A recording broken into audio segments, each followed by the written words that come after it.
My Summer Car is a slice of life game of 90s Finnish rural life. You should expect miles of countryside to explore, friendly locals, an old project car for you to build and maintain, beer, not so friendly locals, beer, booze, fun little getaways on your island holiday home, beer, beer, booze, beer, beer.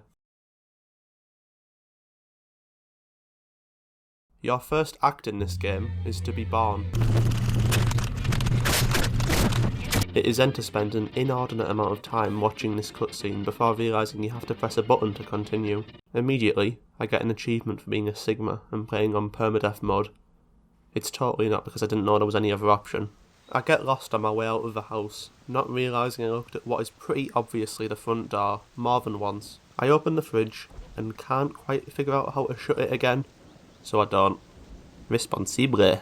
When I do finally make it outside, there she is.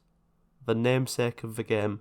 This is my summer car. While this game technically has no real objectives, this is as close as we get to one. Build the car and do what you wish with it. Be that for the sake of it, to race in rallies, or to make high-speed collisions with trees at 3 in the morning under the influence of alcohol. You may notice she's not all there. That's because the rest of it is in the garage here, and it's our job to put it all together. The game gives you no actual direction with building the car. You either have to know what you're doing already, or use a guide. I decide that is too complex for me now, so I instead decide to head to the nearby town for groceries first, so I can hunker down here and worry about building in peace. I then proceed to spend over 5 minutes trying to get this bike to work, before deciding to screw it and trying something else. I walk by my uncle's house and find a gift addressed to me, giving me a bit of money and some very strong booze. In the end, I find my tractor in a woodshed a ways away, and decide this is perfect for heading into town. I grab this diesel can to fill up in town in case I need to make multiple trips by tractor, and get on my way. Not even a quarter of the way there, I tap out whilst driving, and come back to find myself wrapped around a tree. No matter what I try, I cannot extricate myself from it. I'm stuck. We're a long way from home, and as thirsty as we are, there's no way we're making it back alive. So we die. And then we are born again. This time, I don't wait around to see the whole cutscene. Instantly, I put this helmet on and get it stuck on my head. Seriously, I had to Google how to take it off. There's no information anywhere in the game. I'm not all stupid, however, as I figure out how to close my fridge.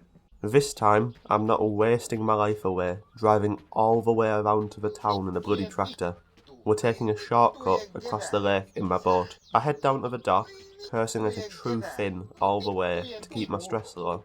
We pull the rope start and get on our way towards the lovely town of Perahaavi. Once there, we visit Timo's, where I pick up beer and a lot of food, the essentials in life. After some juggling it back and forth to the boat, since we can only carry one thing at a time, we're almost ready to set off back across the water. I quickly grab some 2-stroke fuel so we can refill our boat if it runs out. Back out on the water, we enjoy the sights and have a couple cold ones before pissing off the boat into the lake.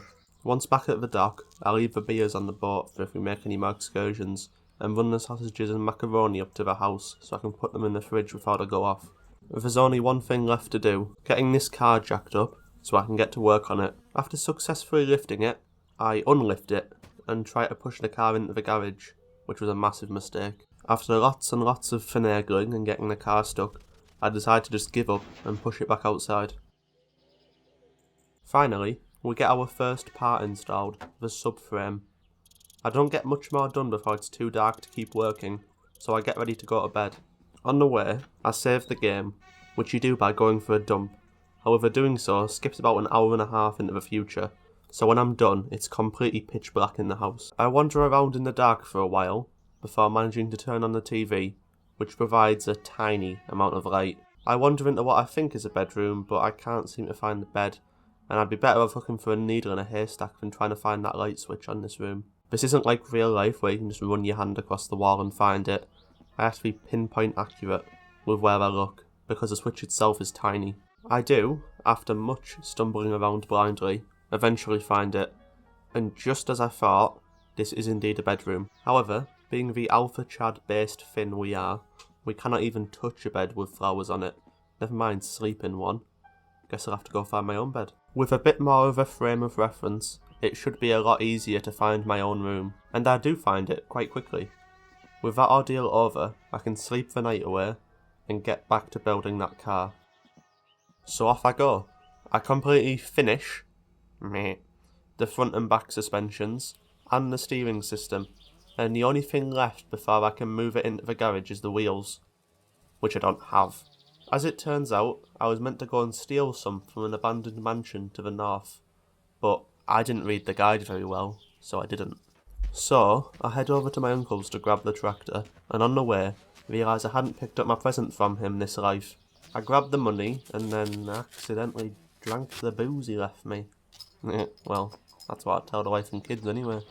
Positively fucking sloshed, I hop into my tractor and struggle to start it. Eventually I get it going, hooking up my trailer and heading out. I struggle down the country roads, swerving and very nearly crashing multiple times, narrowly missing this drunk bloke in a green car. Once at the old mansion, where the wheels are, I realise something. I was meant to bring a hammer, and without it, I can't get inside.